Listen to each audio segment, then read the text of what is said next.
취임 엿새 만에 시정연설을 한 윤석열 대통령은 협치도 여러 차례 강조했습니다. 코로나 피해 지원을 위한 추경안을 조속히 처리해달라고 했습니다. 야당 의원들에겐 일일이 악수를 청했습니다. 야당도 야유 없이 차분하게 연설을 들었습니다. 다만 윤 대통령이 논란의 후보자들 임명을 강행할 가능성이 큽니다. 그래서 갈등 국면은 이어질 것으로 보입니다. 최수영 기자입니다. 윤석열 대통령은 더불어민주당 상징인 푸른색 계열의 넥타이를 메고 국회를 찾았습니다. 민주당 의원들과 악수하며 본회의장에 입장했고 의원들은 일어나서 맞이했습니다. 윤 대통령이 국회 시정연설에 나선 건 취임 엿새 만입니다. 소상공인 손실보상 등 59조 4천억 원 규모의 추경에 대해 국회 협조를 요청했습니다. 민생 안정이 그 어느 때보다 시급하다는 점을 고려하여 추경이 이른 시일 내에 확정될 수 있도록 국회의 협조를 간곡히 부탁드립니다. 15분간의 연설. 윤 대통령은 초당적 협력이나 협력을 모두 5번 언급했고 직면한 위기와 도전의 엄중함은 진영이나 정파를 초월한 초당적 협력을 그 어느 때보다 강력하게 요구하고 있습니다. 연금개혁, 노동개혁, 교육개혁에 특히 힘을 합쳐야 한다고 했습니다. 연설 도중엔 18번 박수가 나왔습니다.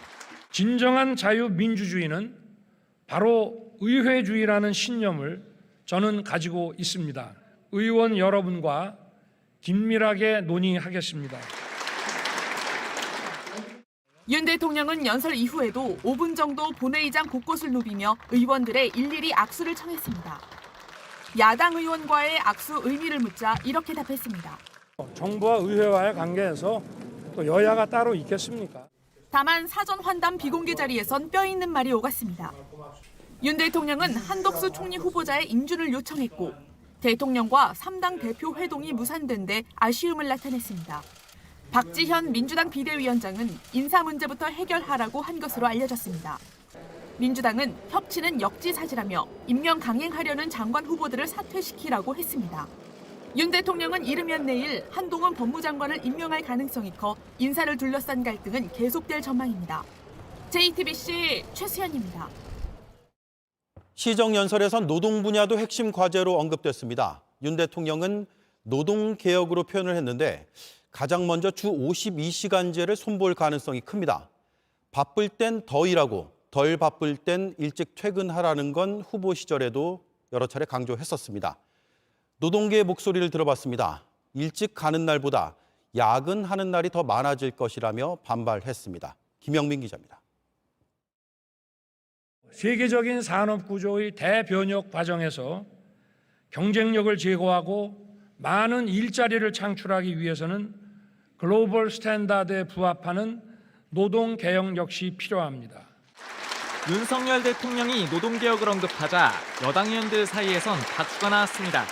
연설에선 자세하게 얘기하지 않았지만 대선 공약과 인수위원회의 국정과제를 보면 주 52시간제를 먼저 손볼 수 있다는 게 전문가들의 의견입니다. 핵심은 선택적 근로시간제를 확대하는 겁니다. 일이 몰릴 땐 더 하고 적을 땐 일찍 퇴근하는 제도입니다.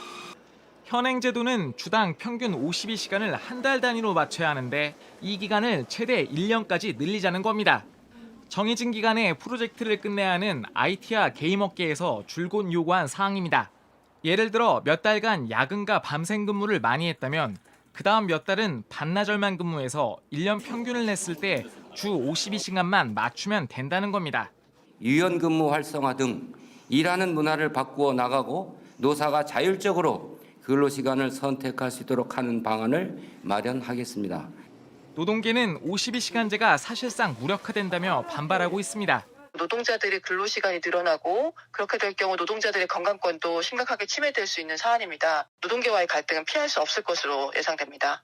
국회 다수 의석을 진 야당도 반대하고 있어 법을 개정할 수 있을지도 미지수입니다. 인수위 국정과제에는 불법 파업에 엄정 대응하고 연공서열식의 한국식 임금제도를 직무나 성과 위주로 바꿔나간다는 내용도 포함되어 있습니다. 실제 윤 대통령은 대선 후보 시절 대기업 정규직 노조를 강하게 비판했습니다. 강성 노조, 이게 왜 강성인 줄 아십니까?